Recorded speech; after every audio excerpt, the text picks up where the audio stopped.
বন্ধু যখন ফোন করে দু চোখেতে ঘুম আসে না, রাত জাগিয়া ফোনে চ্যাটিং করিয়া ফজরের নমাজে ঘুম ভাগে না।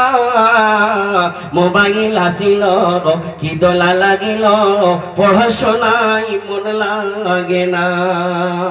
আপনি একটা গার্জেন, আপনি একটা হাদিস শুনেছেন, আলা কুল্লুকুম রাইন ওয়া কুল্লুকুম মাসউলুন আন রাইয়াতিহি।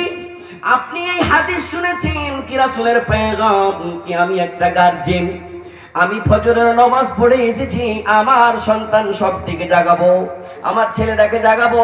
ও আব্দুল হাকিম উঠরে বেটা উঠ, ফজরের সময় বহে গেল। ও মোহাম্মদ জাবির রে উঠ রে উঠ, জলদি ফজরের নামাজ পড় রে। কিন্তু ঘুম ভাঙে না। যেটা আপনার বাড়িতে নেককার বহু আছে, নেককার মাদ্রাসায় পড়াশোনা করেছে, জাহান্নামের ভয় আছে, জান্নাতের লালচ আছে। দিনদার ঘরের বেটি ফজরের নামাজের পরে গুনগুন গুনগুন করে কোরআন তেলাওয়াত করছে, অন্য তিনটা বেটা আরো দুটা বহু শুতে আছে।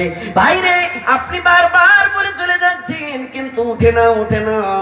সেই সময় যদি বলবেন, ও জাবির রে, আব্দুল হাকিম রে, তোরা কেন শুনিস না রে? আমাকে হাসরের মাঠে দাঁড় হইতে হবে, আমাকে প্রশ্ন করবে, প্রশ্নের কি উত্তর দিব রে বাবু?